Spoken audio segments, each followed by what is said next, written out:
শ্রীমতী আরতি মুখোপাধ্যায়, মানে শুধু নামটাই বোধহয় যথেষ্ট। সবার মুখ অদ্ভুত হাসি হাসি হয়ে উঠছিলাম দেখছিলাম যখন নামটা বলছিলাম।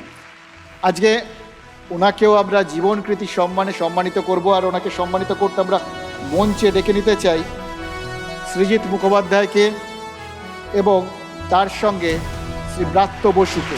আমরা ডেকে নিচ্ছি মুখরোচকের সিইও শ্রীমতী সঙ্গীতা চক্রবর্তীকে। আমরা ডেকে নিচ্ছি মুখরোচকের বিজনেসের শ্রী প্রতীক চন্দকে এবং ডেকে নিচ্ছি পুরুষোত্তম হোমিও বিকাশ ল্যাবরেটরি বন্ডেড তার ম্যানেজিং পার্টনার ত্রিনাথ চ্যাটার্জি।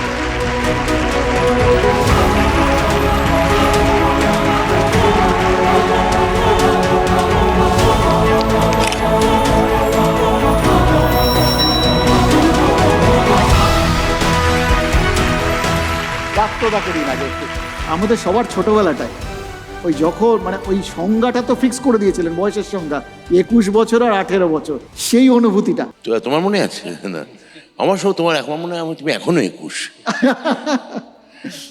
এইরকম একটা TV9 চ্যানেলের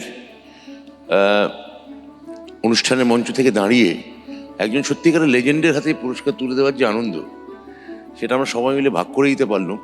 এটা ঠিক পুরস্কার বলা চলে না, এটা বলা চলে লাইফ টাইম একটা অ্যাওয়ার্ড, একটা অ্যাচিভমেন্ট, এমন একটা অর্জন, সম্মান, যে অর্জন আসলে মানুষ তার সারা জীবনের শ্রম, সারা জীবনের কষ্ট, সারা জীবনের সংগ্রাম এবং তার শিল্পকৃতি, এই সব কিছুর মধ্যে দিয়ে যেতে যেতে অবগাহন করতে করতে এই পুরস্কার তাকে আমরা তুলে দিতে পারলাম।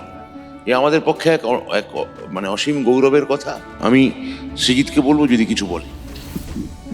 আমার এখানে মানে অ্যাকচুয়ালি অনেক কিছুই বলার আছে, কারণ আপনারা এক বৈশাখে দেখা হলো বা তখন তোমার 21 বছর, বা আমি মিস ক্যালকাটা হয়তো ক্যাসেটে শুনেছেন বা গ্রামোফোন রেকর্ডে প্রথম শুনেছেন, আর ইউটিউবে আমি প্রথম শুনেছিলাম এই মানুষটার কোলে বসে হারমোনিয়ামে, কারণ উনি আমার পিসি। তো হ্যাঁ, তো আমার ছোটোবেলাটা ওনার কণ্ঠস্বরের আশ্রয় কেটেছে এবং আমি কোনোদিন ভাবিনি বড় হয়ে তাকে জীবনকৃতি সম্মান দেওয়ার মতো জায়গা আমি কোনোদিন পৌঁছতে পারবো। তো আমার অসীম ভাগ্য যে পৌঁছতে পেরেছি। তো কাজে আজকে সবার জন্য আরতি মুখোপাধ্যায় পুরস্কৃত হচ্ছে, কিন্তু আমার জন্য পিসিমণি পুরস্কৃত হচ্ছে। বন্ধু, আপনার কাছে ওনার সেই কণ্ঠস্বর এবং এই যে একটা নস্টালজিয়া, এটা কিরমভাবে অ্যাপিল করে? আমার মনে হয় I'm not qualified enough to express anything about her performances and what she kind of legend she is. শুধু এটুকুই বলতে পারি যে যতটুকু মনে পড়ছে 21 বছর বয়সে কেউ আমার জন্য এই গানটা করেনি। That's about it. এই এতগুলো কথা সবার কাছ থেকে শুনলাম এইটার জন্য যে আসলে সেই আমাদের নস্টালজিয়াটা ধরার জন্য, আমাদের কীরমভাবে অ্যাপিল করে যান, কিভাবে মনের মধ্যে ঢুকে বসে আছেন সেই জায়গাটা ধরার জন্য ওনার কাছ থেকে 2-4টে কথা যদি শুনতে পাই আমরা। আর আমি একটু মঞ্চে আসার জন্য জিৎ গাঙ্গুলিকে অনুরোধ করব। কত ঘটনা মনে পড়ে। আমি একটা জিনিস শুধু একটু জিজ্ঞেস করি, এখন কাদের গান আপনি শোনেন? আমি কিন্তু সবার গান শুনি, সবার গান শুনি।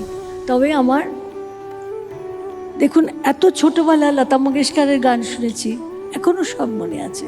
আশাজির গান শুনেছি, কিশোর দার, এই তো লাইট মিউজিকে ক্লাসিক্যাল আমির খান সাহেব, বড়ি গুলাম আলী খান সাহেব, তারপরে এই যে তেজেন বসে আছে, আমরা একসঙ্গে বাহাদুর খান সাহেবের কাছে শিখতাম। গান শেখাতে আমার কোনো দিন কোনো ক্লান্তি ছিল না।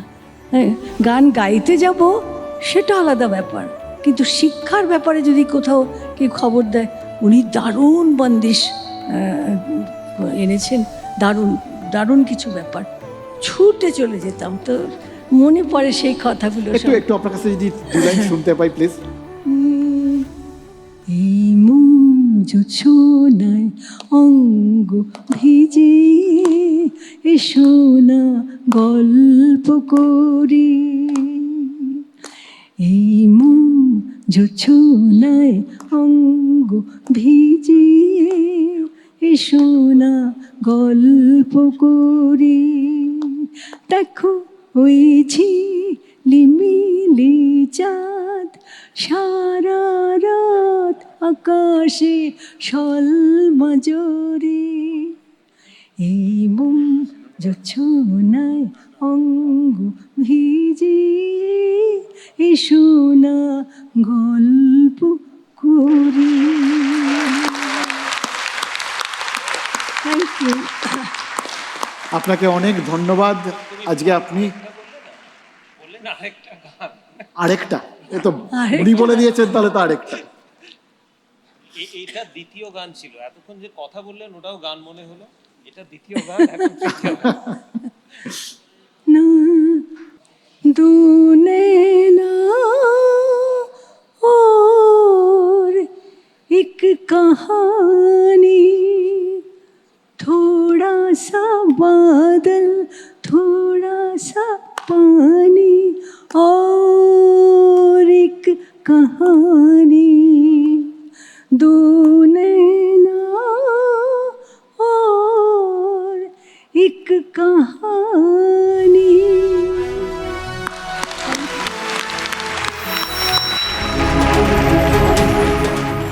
তাদের কিন্তু কাজটা তাদের ফিল্ডে বৃহত্তর, সেইটা যে সম্মানিত করা হচ্ছে সেটা বিশাল ভালো লাগার ব্যাপার। যে সমস্ত মানুষ, যে সমস্ত মহিরুহদের আজকে সম্মান জানানো হচ্ছে, তাদের এটা শুধু 1 বছর 2 বছর নয়, দীর্ঘদিন ধরে, বহু বছর ধরে তারা তাদের স্ব স্ব ক্ষেত্রে পরিশ্রম করেছেন এবং দারুণ কাজ করেছেন, আমাদের গর্বিত করেছেন।